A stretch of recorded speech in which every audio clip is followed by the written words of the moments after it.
yang meriah untuk Pak Gareng Semarang. Wah. Yen iki bener-bener profesional asli iki wayang wong. Ya. Nggih, Mas ya mboten apik ning iso ngoten Mas. Mboten apik ning semu yen jenengan niku. Nggih, sing baku joget niku mboten mung laire tok batine ya melu joget. Maknane pripun niku? Enten sing joget waton ubah ya enten Mas. Heeh. Ning ora irama, ora ngrasuk dadi penghayatane kurang. Oh iya. Dadi 3W ngono kae ya. Iki piye? Wirama, wirasa, wiraga. Lah kene ki ngerti sampean. Aku etok-etok gobloki pancen. Nek karo kowe janjan yo imbang jane. Lho ya imbang ning ya wong donya ki isine loro. Yen kok imbang terus ndak ora beren malah ora apik. Isine Kudu ana loro. sing pinter, ana sing goblok. Ana sing bagus, ana sing elek. Mula diarani bagus mergo ana sing elek. Yen ora ana sing elek ora mungkin kowe diarani bagus. Iya. Ana lanang, Ana wedok. lah banci melu ngendi kuwi? Lah kuwi salah asuhan.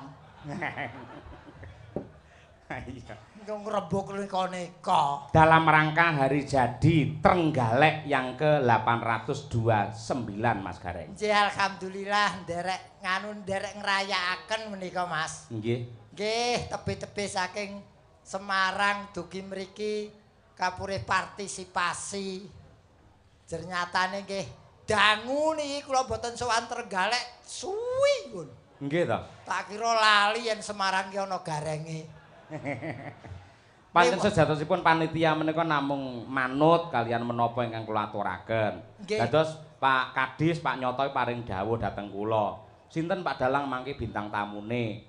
Jane sapa wae sing tak aturke mesti waton selo mesti ya ditimbali rene. Aku matur Mas Gareng Semarang. Sebabe napa Mas Sayo? Sebabe nika badhe mantu mesakne mak ngene tambah modal. Lagi iki lho arep mantu kok dimiske ya lagi iki. Lah tamumu nganti akeh. Ora apa-apa, wong pancen nyatane ngono kok. Nah iya. Ya dimanapun juga tuh wong duwe gawe iki ya butuh biaya. Wong urip saiki iki tiada yang gratis, kabeh nganggo biaya. Betul, betul. Wong tenan kok ngijabke anak we tek sak yuta kok. Gur sak yuta gareng sewengi mak nggih wahing kelakon yen sak yuta. Ku sik tembungmu gur sak yuta lho. Sak yuta ki dhuwit lho. Ya dhuwit, nek lak dibandingke karo penghasilane sampeyan ki nggih ngragati anak mung semone kok ya sepele to. Nah, yen kewajiban ngragati anak pancen semono ki hal yang sepele. Nah, ning nilai uangnya ya tetep banyak. Wong iki ora perkara ning alhamdulillah tegese aku ki wis nuhoni dawuhe para sepuh kae dadi wong tua ya kudu salah sawijine kewajibane nikahake anak. Ngono kok omong-omongne iki monggo Pak Bupati Lenggah sirmu piye arepe ngundangi Pak Bupati apa piye? Aku ki mau ngomong cerita kok. Lah upamane Pak Bupati becek ngono paring wujude sumbangan ning sampean kowe wegah. Lho aku kere kok nolak. Lah iya mula aja munafik ngono. Mboten. Sing baku niku nggih kabar-kabar ternyatane wong ana sambungane silaturahmi antarane aku karo Jeng Bupati. Asmane sapa Mas Bupati? Panjenenganipun aku ki ngundangku ya repot ya. Ki ngundangku kudune apa Pak, apa Dek, apa Mas? Yen secara pribadinya Bapak Bupati Kang Mas. Ning secara jabatan Kanjeng Bupati. Ya Jeng Bupati. Okay. Jeng Bupati luwih-luwis. Jeng Bupati Muhammad Nur Arifin. Iki asma kinarya japa ngene. Aku mula ora gumun yen panjenengan iki dadi bupati ora gumun. Sebabe Mergo asmane wis mawa perbawa. Muhammad kuwi panutan beliau. Betul. Nabi Muhammad nunggak semi. Nur kuwi cahaya, beliau memberi cahaya kepada Kabupaten Trenggalek. Terus sing keri Arifin kuwi dibagi loro. Arif ki piyayinipun arif lan bijaksana. In ki intelektualnya tinggi. Wah, dan omongane dagelan lek wis lunas iki pancen ngono kuwi. Ya ki dalam rangka golek tambahan kok. Ha iya. Wes. Kang Mas Muhammad Nur Arifin. Itu jeng bupati. Saiki sisan men Adil. Bapak Wakil Bupati. Kok sik wakile iki gen cair sik. Wah, matur nuwun. Sik to, Mas, nun sewu Mas. Mas ajudan nggih. Nggih. Mas, mang mriki riyen Mas, nun sewu kedhak mawon nggih. Jenengan kedah pirsa tata kramane teng wayang. Dados menawi badhe paring saweran gandeng pemimpine wayang niku dalang liwate kula ampun langsung. Ning kula kandhani. Niku tata kramane kleru. Mas kula kandhani, wong lu kenane nglali lan luput pun mboten masalah. Ayo. Mula raine gareng nganti kaya kotak amal ayo. Wis ora masalah wong iki dalam rangka paling walah. Lumayan kena nggih tambahan catering. Kowe iki sida ora wakil bupati. Sida. Iki lagi Pak Jeng Bupati lho, iki wakile urung lho. Ya kuwi dadi siji karo Pak Wakil. Ora ana kampanyene dhewe-dhewe kok. Wis lambene akhir ngomongane dhuwit lunyu iki wis. Gareng langsung tastes iki. Iki sida ora iki. Sida, ya. ATM Roko Mas Syah Muhammad Nata Negara. Nah, sah ki tegese beliaunya sudah disahkan menjadi wakil bupati secara hukum. Durung. Sing sah iki kok Pak Bupati neng kowe wis sah iki mau. Urung. Lho urung piye? Urung sah Pak Wakil urung sah. Oh iya. Sah ki minangka wakil bupati ning kene. Betul. Muhammad padha. Beliau panutane Nabi Muhammad. Nata. Nata kuwi nata. Nata kuwi ning kene beliau tuh juga menata Kabupaten Trenggalek. Negara ki wilayahe. Ya, negara kuwi papan tegese Kabupaten Trenggalek. You know? Kok rada enteng sik antep Pak Bupati mau bener jamamu mau. Loh, kok nata negara kok enteng iki lho. Mau lah Pak Arifin mau diarti Arif bijaksana, terus apa intelek ngono. Intelek. Miki mau kok mong di negara iki Trenggalek kene. Aku ngono ya iso reng aku ngono kuwi. Nata negara ki angel lho, Mas. Abot lho, wong kowe iki nata bojomu wae ra iso lho. Ya akhirnya malah nyampluk aku iki ngopo to? Lah wong kene nerjemake nganggo mikir kok mbok neke enteng. Ya wis saiki dicucukne ning gandeng sampean wis entuk bebungah saka Bapak Bupati. Bupati. Iki jenengmu ki. Aku ora nyawer kok. Lho, lah ning lak wis ngekeki dalan rezeki aku. Oh iya.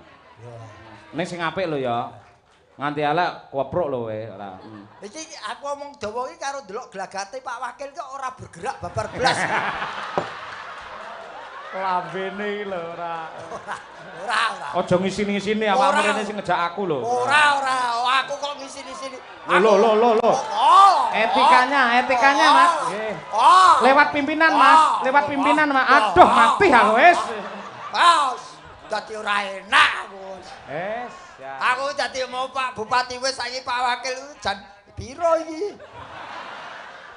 Iki iso lek wayangan iki hari jadi tahun ngarep Mas Gareng. Neng kelir iki tak tulisi. Saweran liwat dalang ngono kuwi.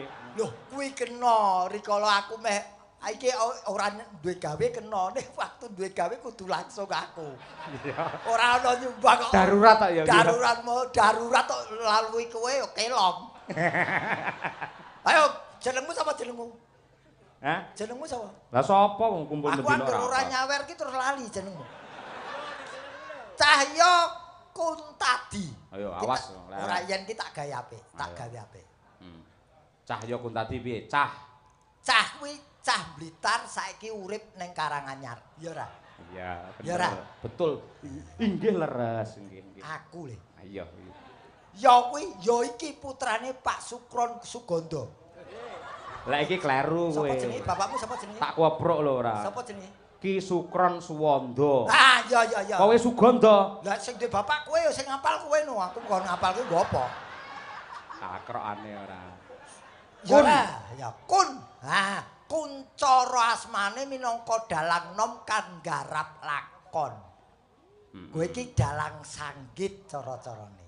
Matur nuwun. Ya ora. Iya, matur nuwun. Tanpa kendhat anggone sinau nadyan saiki wis payu. Iya. Ya ora? Ya, keri dhewe di. Dina iki dadi bojone Kesi. Yen sesuk mbuh. Dongamu elek kare dhewe iki. Lho kok donga elek? Lho, lek donga iki nganti kaken-kaken ninen-ninen ngono lho. Kuwi gumantung kowe dongane piye. Mula yen donga bojo kuwi ku aja bojo ning kesi dadi jodohmu. Aja mung bojo mergo bojo karo jodoh bedane ana. Bedane apa? Bojo itu bisa dipisahkan oleh berbagai masalah. Tapi kalau jodoh yang memisahkan hanya maut. Yang bangsa spiritual. Kula jane iso bedane bojo karo jodoh iso, ning gayaku ora iso ngono lho. Ben gareng ketok pinter ngono lho asine Pak, ngoten niku. Ya akeh ngono ya akeh. Ngono ki akeh. Oh saiki iki lah ulang tahune Trenggalek. Ha to, ping 829. Ayo, Trenggalek. Apakah terjemahan dari Trenggalek? Treng apa? Enggak apa? Lek apa? Lek ra iso saweran kok Pak Bupati ambil kembali. Iki angel tenan lho, iki angel tenan. Iki aku wiwit saka Semarang kecekel-kecekel ki nggon pas waduk ngono. Waduk Tugu mau. Heeh, Treng. Treng dinas terampil panitia anggone nata pagelaran bengi iki. Lah kaya iso ae lak tenan iki kare. Ya ra. Heeh. Gawe tontonan kanggo HUT Trenggalek ingkang kaping 829 taun. Pinter. Lek. Lah angel iki. Iki ngerti. Lek-lekan bengi iki sinambi nonton wayang. Dalange Ki Cahya Kuntadi bintang tamune Gareng saka Semarang lan pacare Elisa. Elisa pacare sapa? Pacare Gareng. Anugerah kangge kowe, musibah kanggo iki ora. Pacar ki aja nek gak pacar ki pasangan acaraku. Oh iya. Aku ki ora tau nadyan ado omah aku ki tertib, Mas. Iya. Dadi pamane Elisa gelem karo awakmu moh ya. Loh, kuwi rezeki. Loh. Kuwi jenenge menclah-mencle. Menungso diparingi rezeki dosa. Lah saiki ulang taune iki sing angel ulang taune. 829. Ki nuwun sewu ki, wong iku tak atik gathuk aku lak kulino pasang togel. Malah ngaku. 829. 8 tuh dengan landasan Pancasila membangunnya Kabupaten Trenggalek. Dua yang diprioritaskan, pembangunan infrastruktur dan pembangunan kesejahteraan masyarakatnya. Bener tenan lek iki elok iki. 9 itu doanya orang setrenggalek. 9 semoga bisa lancar pembangunan Trenggalek. Tepuk tangan luar biasa.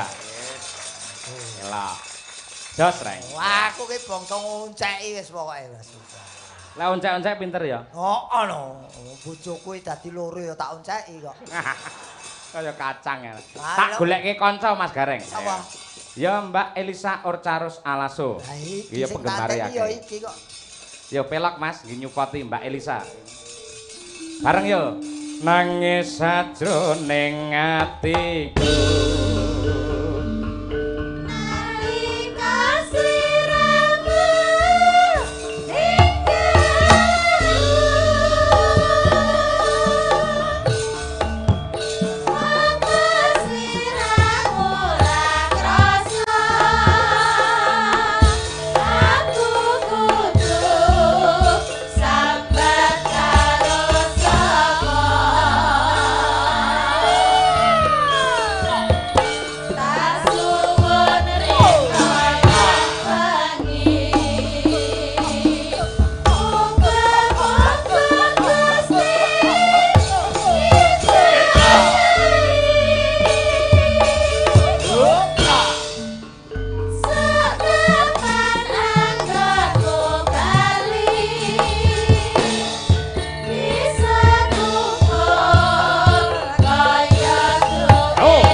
Sugeng dalu, wilujeng dalu, pacar. Wah, iki salamat tensiku muda yang ngene iki. Kok tensimu ndak? Tadi katanya aku pacar. Iya. Pacar apa tadi? Pasangan acara. Pasangan acara. Kamu seneng kan jadi pacar aku malam ini? Kamu seneng dadi pacar aku bengi iki? Seneng. Seneng. Seneng kok seneng. Bahagia gitu maksudnya. Gumbira. Gumbira. Aku lo seneng jadi pacar kamu bengi iki. Seneng kok seneng kowe. Senadyan tuwa. Tapi kan ati semangate enom terus. Ya ning tuwane iki sing ora enak kuwi. Ya wis umur ngono wae kok senadyan tuwa, umur. Oh ngono. Wis umur. Malah lebih mesakake kalau wis umur itu. Loh wis umur ki tegese ya wis pantes. Oh wis umur. Senadyan. Yen wis tuwa ki wediku ya dikopiok, ditiliki metu kentose apa ora ngono. Padake apa wibu? Wah, Jan Elisa ki penyawange gemeske ngono ya. Iya ta. Nek anggere somong ngono kok semarake tensiku mak nyut. Ya maklum to mergo iki dudu wong Jawa asline, kok Sulawesi. Sugeng dalu Pak Yoyo. Sugeng dalu lama enggak jumpa. Kamu enggak ketemu kita. Kamu enggak kangen sama aku toh? Kapan dong kangen aku. Ayo sama aku juga kangen. Aduh ya wes muga-muga sesuk ono apa bisa berduet lagi. Mbak Lisa, ya? Kamu tahu enggak bedanya wayang sama kamu? Apa? Kalau wayang itu semakin lama semakin antik. Ya. Kalau kamu semakin lama semakin cantik. Penyakitnya dalangi ngono kuwi. Agar saya laris ngono kuwi saya nika-nika. Ya ora wong jenenge iki kan ya pacar sama pasangan acara. Pasangan acara ning ya ora ngrayu-ngrayu kowe wong sing cedhak aku kok sing ngrayu kowe. Lah iki sing dirayu meneng ae kowe nyakari nyawang ngopo kok protes? Iki ngomong kayak cantik tuh nggak masalah. Cantik tuh kan kelihatannya gimana pada saat melihat. Saat melihat aja tapi hatinya kan pada Bu Kesi. Kan gitu. Kamu jangan mutusi dong. Nah, sing ngomong sapa? Aku. Kuwi. Kuwi iki wanine ya yen pisah adoh ngene iki yen cedhak itu ya Bu. Ya Bu. Kowe kok ngerti? Aku lek nang omah bae umbah-umbah kok ya ngerti kowe. Aku biyen ya ngono. Iya. Kok senengane. Wah, Elisa tambah cantik sekarang. Wah, aku iki ketok cantik. Mergane Bu Bupati nggak berangkat. Kalau Bu Bupati berangkat iki sinden sakmene bedaan meblok-meblok kalah cantik sama Bu Bupati. Oh, berarti kamu masih merasa ada kekurangannya. Iyalah. Itu yang kan bagus. sing marake cantik itu bedake. Apa? Bedak. Apa? Bedak kok bedak. Ya. Ono wong wedok nganggo badak sisan. Apa itu powder? Nah, tapi anu untuk Trenggalek apa yang mau kamu ucapkan? Wah yo seneng kulon derek mangayu bagyo menika hari ulang tahun Ambal Warso Kabupaten Trenggalek ingkang kaping 800. Bentar. 800 piro ayo. 9 likur.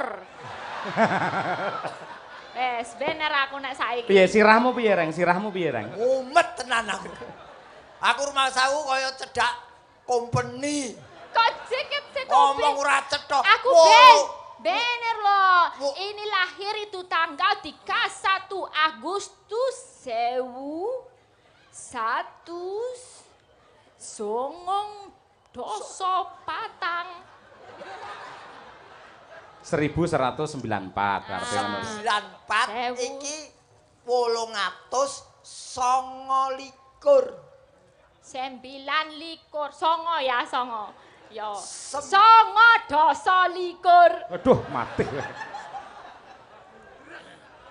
Tenan iki tenan wis. Aku umpama Elisa gelem karo aku nu aku wis sing ora gelem aku. Gimana sih? Tadi katanya pengen, katanya rejeki kalau aku mau sama kamu. Mbak Lisa, kalau memang sulit untuk dengan bahasa Jawa, menggunakan bahasa Indonesia nggak apa-apa. Nggak apa-apa 829 nggak apa-apa. Oh iya, tapi kan aku masalah itu ngombe banyu Jawa, madang seko Jawa. Mau Masa aku ora berusaha ngomong Jawa?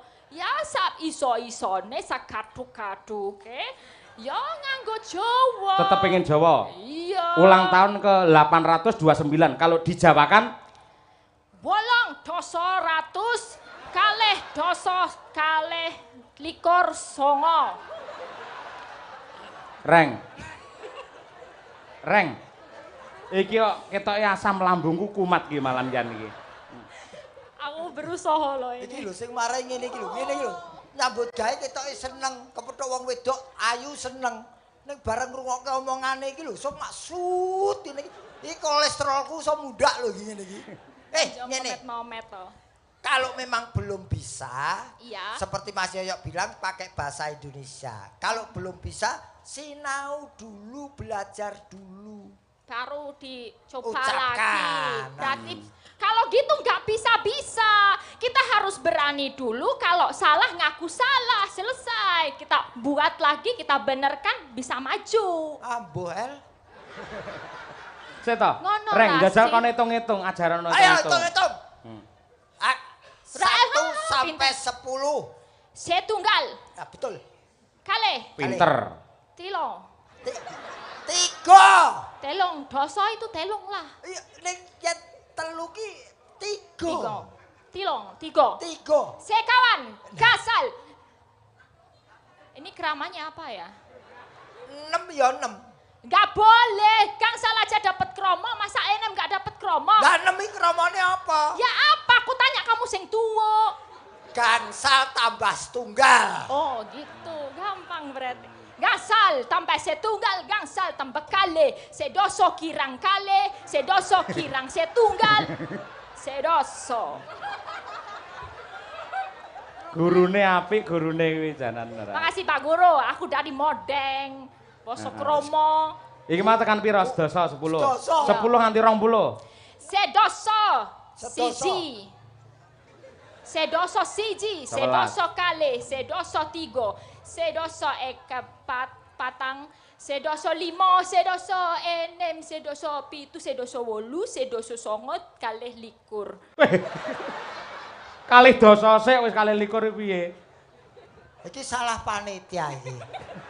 Ana bocah urung ngombe obat wis dikon munggah panggung iki. Aku lho ning dinding gak apa-apa basa Jawa aku wis tak hafalke tenan lho. Aku belajar gak cuma itu anak-anak kewan aku belajar. Bagus.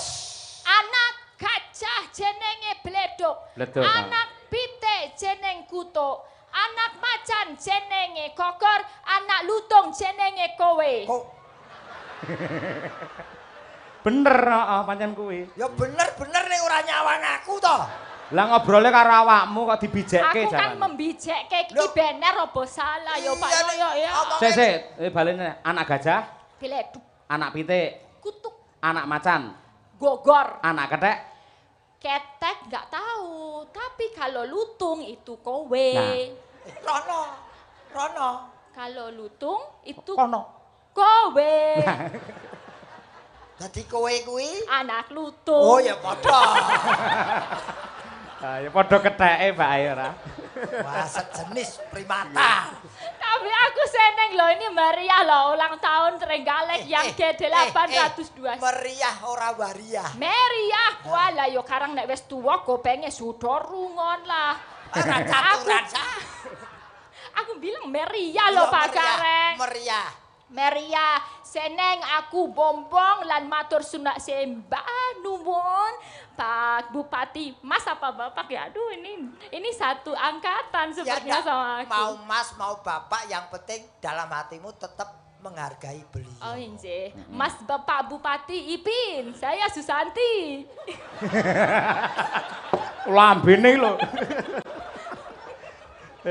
Pak Bupati ya semane masih 33, nggih. Iya. Ning aja dicampur Mas Bapak ngono kuwi campur aduk. Mas Bapak Ipin.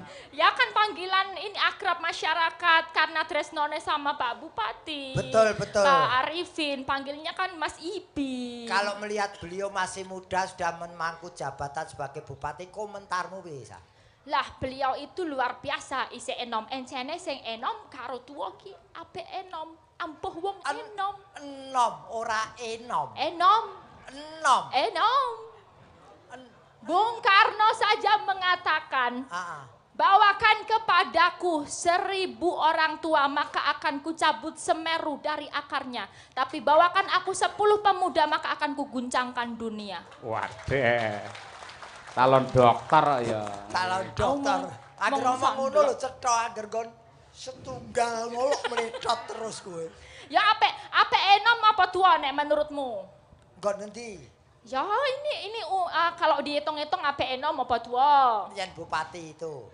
Menjabat bupati itu sebetulnya bukan umurnya. Terus apa? Tapi kemampuan memangku jabatan bupati itu mampu apa tidak. Oh jadi bukan soal umur, kemauan dan kemampuannya. Wah elok, ini kamu mentes ya, pemikiranmu mentes.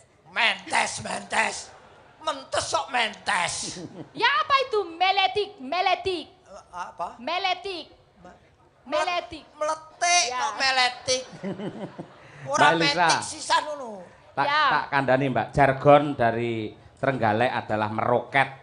Maju ekonomi rakyatnya, orang-orangnya kreatif, ekosistemnya terjaga. Jadi Bapak Bupati selain selalu merawat kepada warga masyarakat agar tetap tentram dan damai, betul. Namun juga merawat lingkungan agar tetap lestari dan indah. Betul. Kula pengen mempersembahkan salah satu gending utawi lagu naminipun Titipane Anak Putu. Oh, titipan anak putu. Tegese alam sak isine ini bukan apa kuwi jenenge tinggalane para leluhure dhewe ning titipane anak putu sing kudu direksa lestarine nganti kapan wae. Betul. Ini ya perlu nyuwun pirsa Jeng Bupati wis siap mic iki. Iki mergo mau digarap karo Elisa terus. Jeng Bupati siap mic iki. Nggih.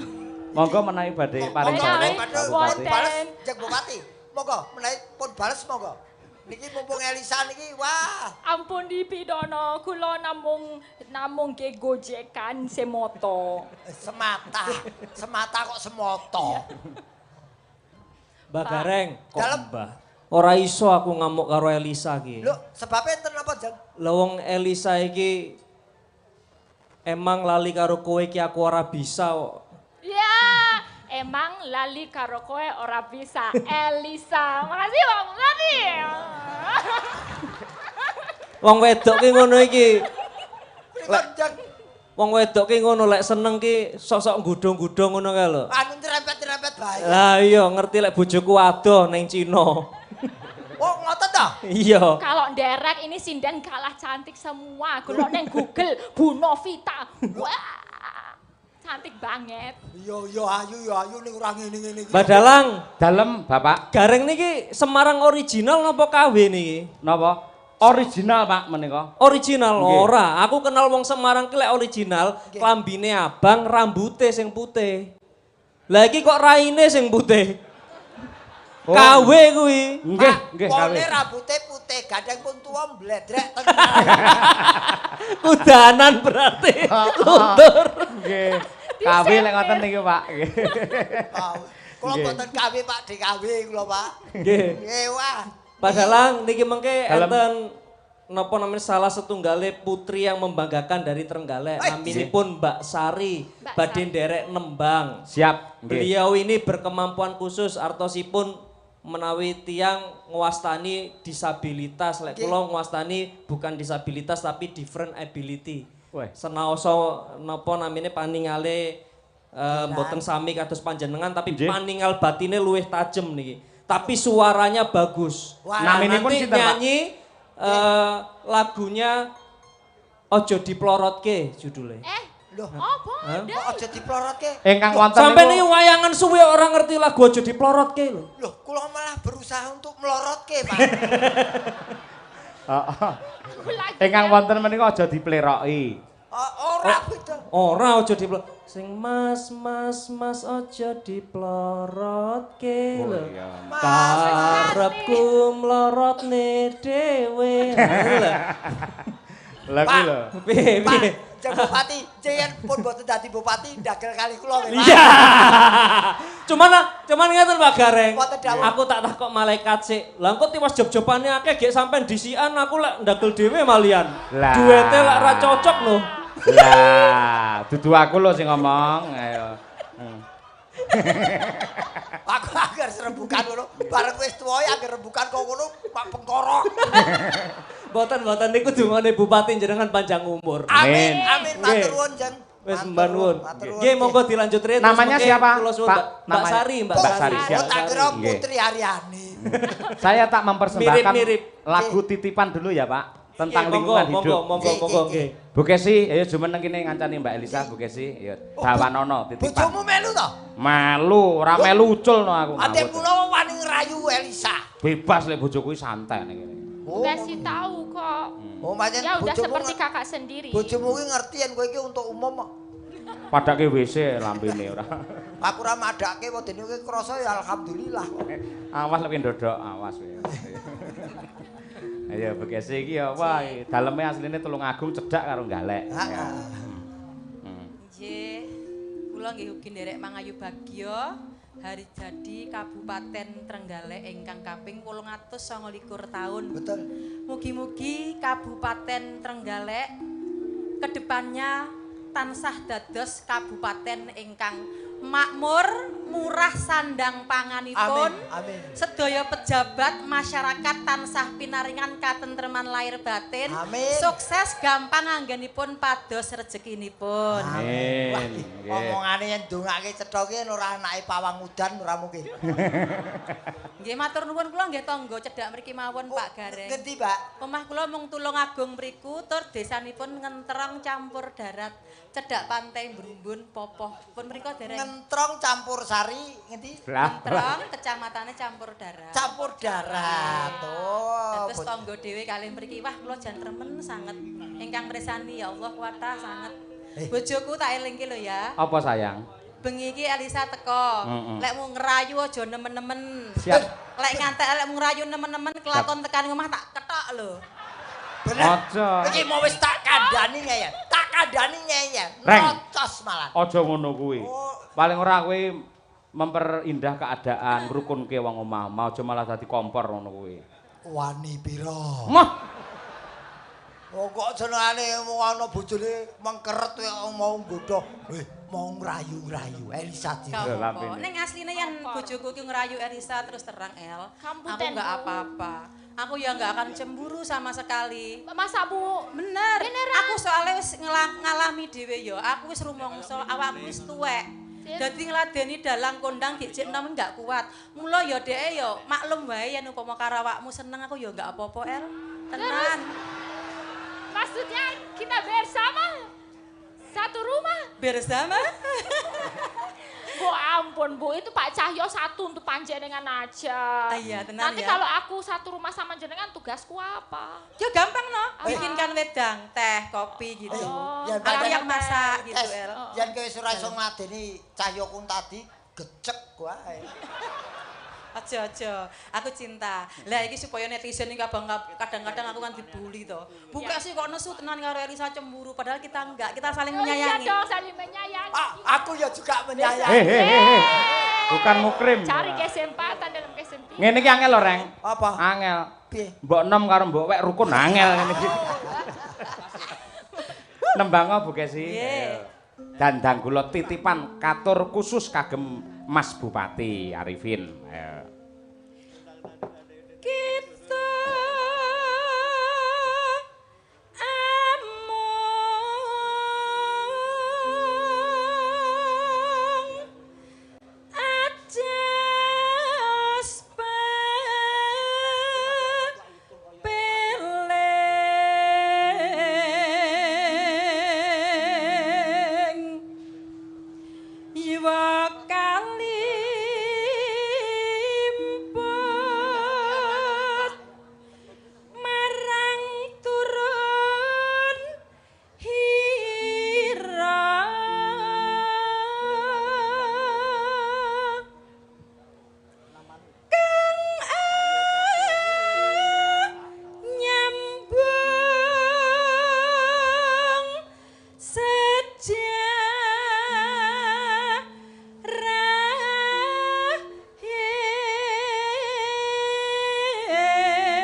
syukur.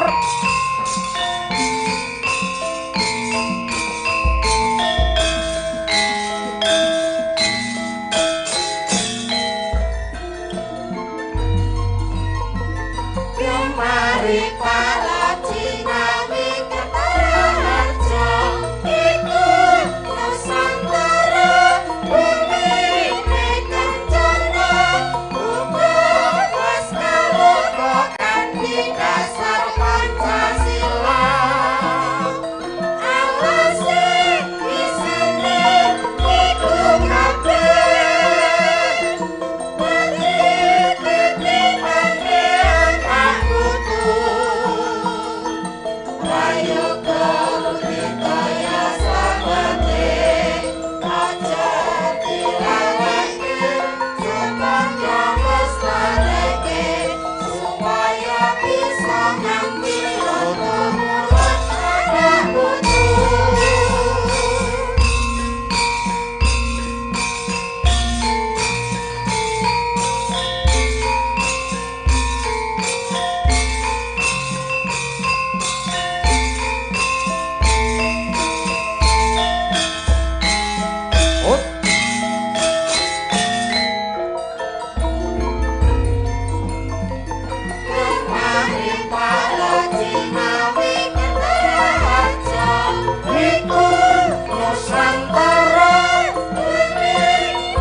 Ayo dilestarekke, diopeni, direksa, men iso turun tumurun nganti tekan anak putu kaya sing ditindakake Bapak Bupati Trenggalek. Nggih, sing luwih abot iki tembunge titipan iki lho, Mas. Lah iya kuwi. Yen kita ninggali utawa mewarisi kuwi luwih gampang. Yen titipan kuwi ora kena owah. Nadyan sethithik ora entuk owah. Bener. Apa meneh dirusak. Nah, kuwi. Yo ripalungguhan iki tak ngaturi Mbak Sari, potensi dari Trenggalek yang sangat luar biasa. Jumbuh karo ngendikane Mas Bupati nalika sonten. Putih, Mbak Sari putih. Tapi ya Cah dikormati nganggo arum Bali nggih ngurmati Mbak Sari. Yo.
Monggo Mbak Lisa kula aturi dialog kalih wawancara Mbak Sari menika. Selamat malam. Nggih, selamat malam Mbak Elisa. Iya, selamat kenal, salam kenal. Nggih, salam kenal. Iya, Mbak Sari ini tinggalnya Trenggalek di desa atau daerah mana?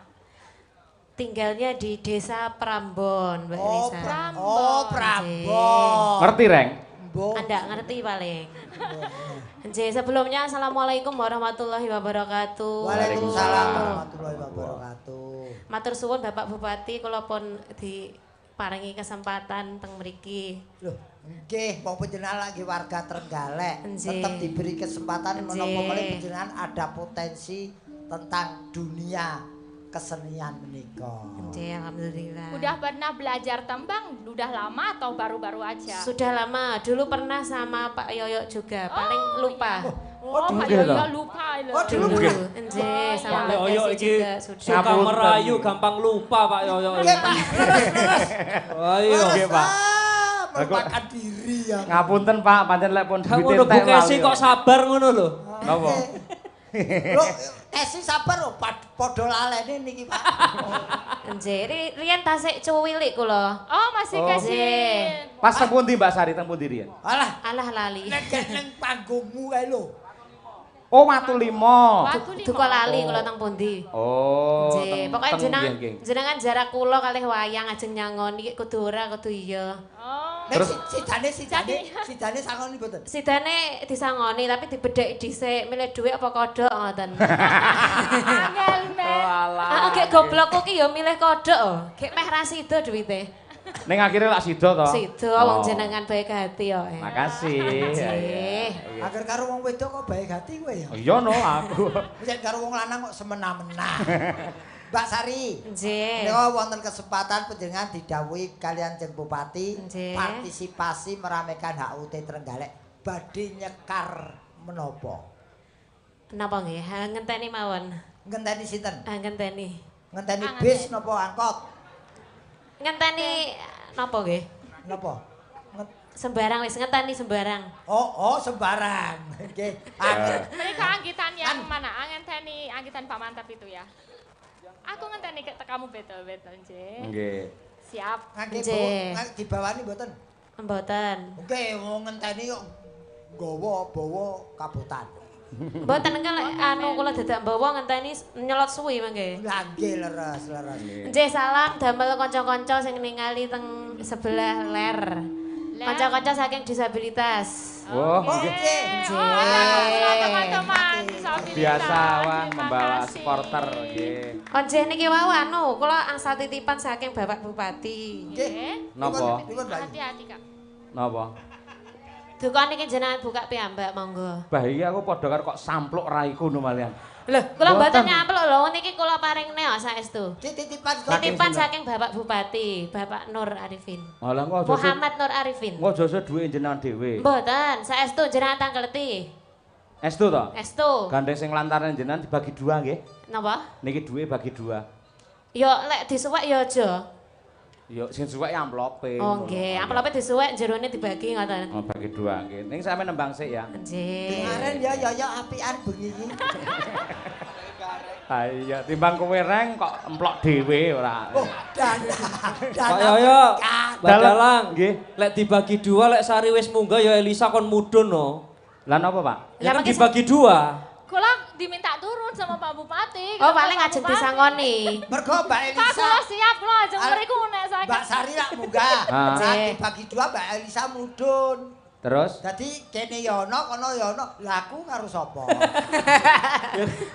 Kowe wis ngono kaya nggih siap Pak Bupati siap. Nggih. Coba pengen ngerti suarane aku iki Mbak Sari kok nggih. Niki belajar rada klerek-klerek pas nggih bobot rada anu Oh, bobot juga lagi. Bobot alhamdulillah. Nggih. Kaya ngerti carane nunggu munku. Dalam. Lah lek Ayo ngoten iki lho ya. Ngerti wae kok. Aja digo guyon. Oh, sampean sing melek ya gawene merem ngono lek ngono. Kowe lho reng. Gareng niku lho. Nggih, Pak. Nggih, cek leres. Lek ngeten iki mboten anu, mboten peh gek melek merem terus mboten saged anu ngoten mboten. Nggih. Sakjane. Lho kok lampu Niki wis kodrate.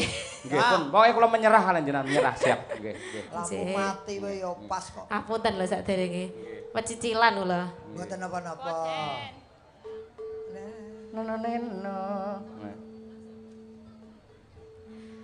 Aku ngenteni tekamu kaya ngenteni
Gledang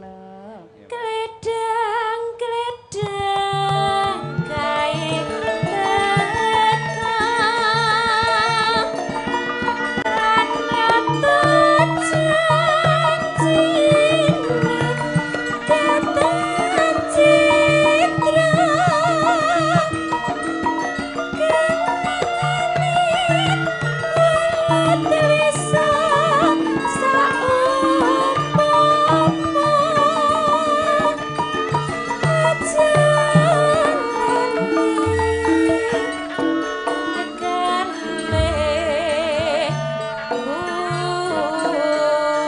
Wong tepuk tangan sedaya para sangat luar biasa.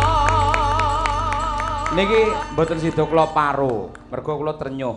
Lah teng napa? Utuh saking Pak Bupati mboten kula suda sepeser pun kagem jenengan nggih tumbas susu putrane sing jenengan kandhut. Saestu niki. Demi Allah. Nggih, mang tampi, mangkene diparingi melih kalih Pak Bupati nggih jenengan tampi mboten napa-napa, nggih. Kok diparingi melih dibalekne ya tak jaluk neh kok. Nggih, luar biasa Mbak Sari. Ing ngatasé nuwun sewu jenengan ada kekurangan di fisik, walaupun nuwun sewu nggih paninggal menika benten kalian piyayi-piyayi menika. Ning jenengan nyatanipun melestarikan budaya yang sangat luar biasa. Tepuk tangan untuk Mbak Sari kula tenan nggih.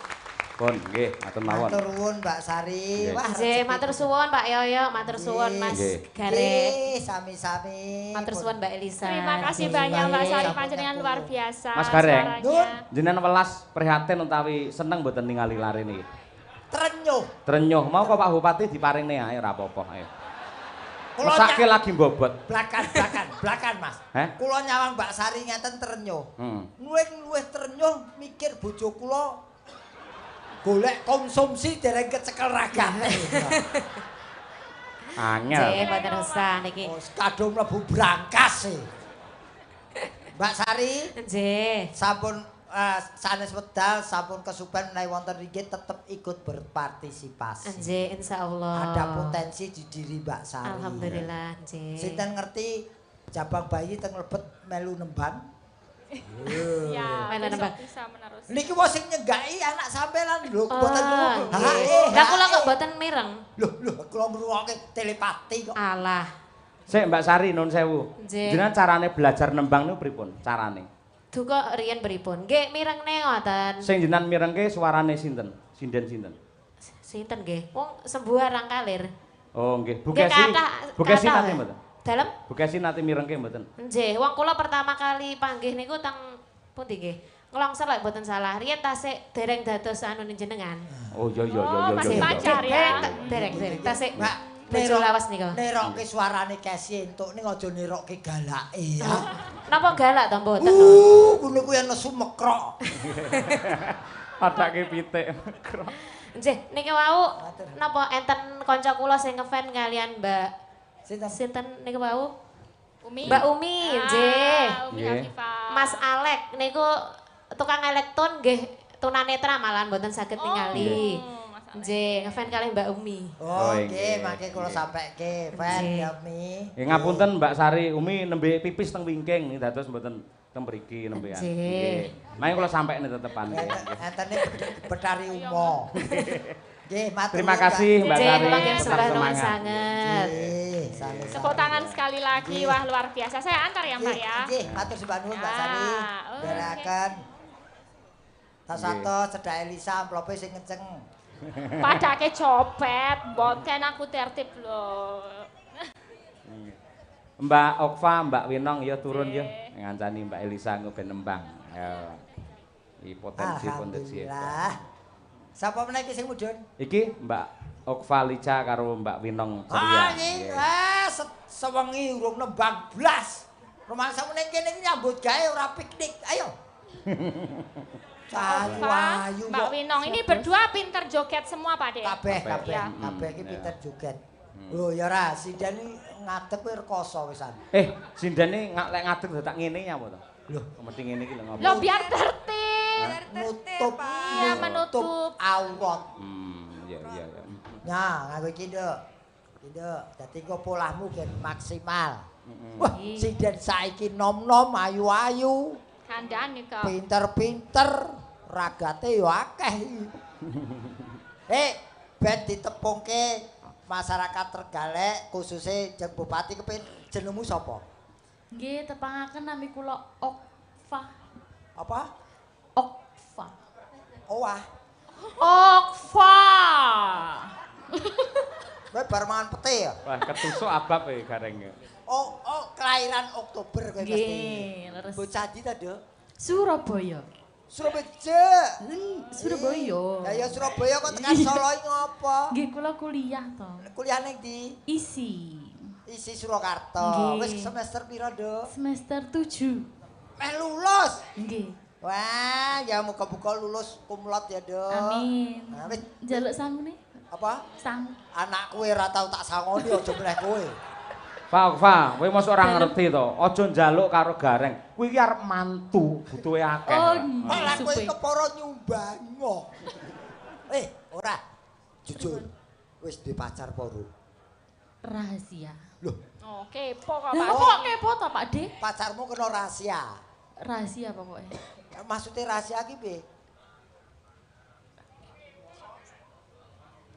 Ojo, aku wis tuwa. Piye maksudnya omong apa? Iki bisik-bisik apa ini kok? Jare Emang kamu suka sama Pak Degareng bisik-bisik aku suka sama kamu gitu? Karo aku wae ngono jare. Emang gitu? Alfa bilang gitu. Gak ngapusi. Wah, ya ora Rancang seneng itu to. kupingnya. Kon jujur ora gelem kowe dhewe diapusi ora gelem. Ya wis ora gelem aku minggir. Jenengmu sapa? No milih neh. Nggih, nderek petepangan kula Winong saking Tulungagung mriki mawon. Oh, dekat. Oh, Tulungagung. Nggih. Kowe ya kuliah ning isi. Kula kuliah teng UNS. UNS. Gandeng karo isi, Nggih, mepet. gandeng niku tetangga. Lek kuliah ning UNS, nek marung ning isi. Nah, nggih, ngoten. Oh, mula melu kowe iki ya. Kula kuliah teng UNS tapi jadwal mlebete nggih nderek jadwale isi. Lho, ora. Kowe iki jane kuwi kuliah apa tukang parkir kok melu rono melu rene. Mboten. Ora, kowe fakultas apa? Fakultas Keguruan dan Ilmu Pendidikan. Oh, calon guru. Insyaallah amin. Ah, ya muga-muga ndang rampung ya, Dok. Amin. Udah semester Pangapuntenipun. berapa? Baru maba. Oh, baru aja? Iya, Oke, baru oke, apa. semester 1, 2 Oh, ya. lagi Iya. betul. Wah, kesuwen ning ngenteni. Pak kula teng mriki niki remen lho. Apa ta? Sebabnya? Soalnya mriki cerak kalih griya kula mriku terus teng mriki kula wonten keremenan jajan. Enak. Apa? Jajan apa? Namine Pelikipu. Ibu. Enten tenan to, Pak?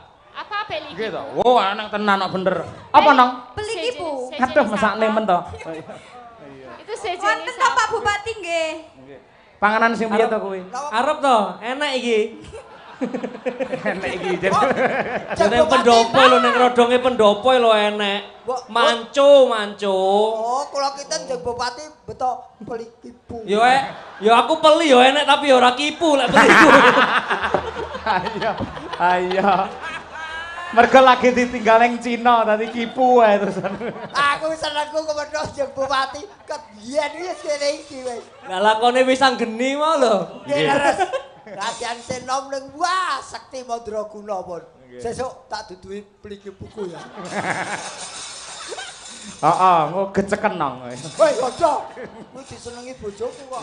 Dadi posisine Mbak Elisa di tengah, diapit oleh Oke. Okfa dan Minong. Lagune Lali Janjine. Ayo. Garengnya gimana? Hah? Pak Gareng gimana? Bebas. Ayo. Mulih. Ojo mulih. Lah jare bebas. Ya tetep ning area kono ora. Boleh di kanan, di kiri, depan, belakang, boleh. Betul ning rest area. Nggih. Monggo, Cok, dipun aturaken Lali Janjine. Dados.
Lisa. Ya. Kecuali di lokasi alun-alun penonton sangat luar biasa ya. Dan juga rekor untuk Kuntadi Channel malam hari ini. Berapa penonton serentak sampai 5.300 orang pasang mata. Makasih yang ikut masih menemani Bungon malam ini luar biasa. Nggih, terima kasih. Nggih. Yuk dilanjut. Oke. Janjane kowe ning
kasih. Sos, Mbak Winong, Mbak Okva.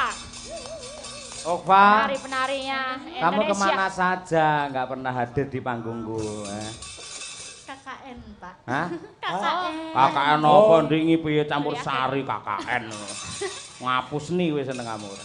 Aku ki nyambut gawe karo kowe seneng ku ngene iki. Ngopo? Sindene ayu-ayu, jogete luwes, suarane apik iki mojat senderewe.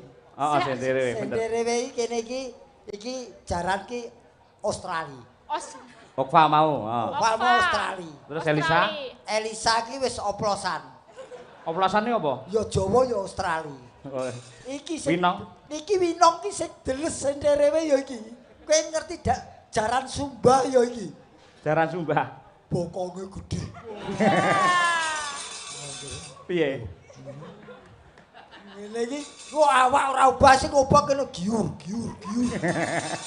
Wah. Iya. Apik. Ning awake dhewe harus berterima kasih kepada Ibu Sukesi Rahayu. Sinden yang cantik-cantik dan hebat ini semua adalah didikan dari Bu Sukesi Rahayu. Amin. Walaupun Bu Kesi tidak eksis namun anak-anaknya tetap laris. Lah kuwi. Wes ya masih eksis kok tidak eksis. Oh ya eksis. Mbok nome mbelani. Ono ta. Oh aku yang urusan rumah tangga ra melu-melu aku. Mbak Lisa Mas Gareng. Jawa. Mangke menawi sedaya dipun suntak wonten limbukan mangke gara-gara ndak kirang. Kula lak matur panjenengan dalam muda penuh dengan cerita sanggit. Leres. Penonton sami ngentosi cerita panjenengan yang sejati bagaimana. Alah padunar leren omongane. Wah, kowe anggere tak dukung ngono. Kula aja jago DPR ora tak dukung kowe. Iya. Sing jenenge wayang jaman saiki seperti yang saya sampaikan di TikTok. Apa? 3L.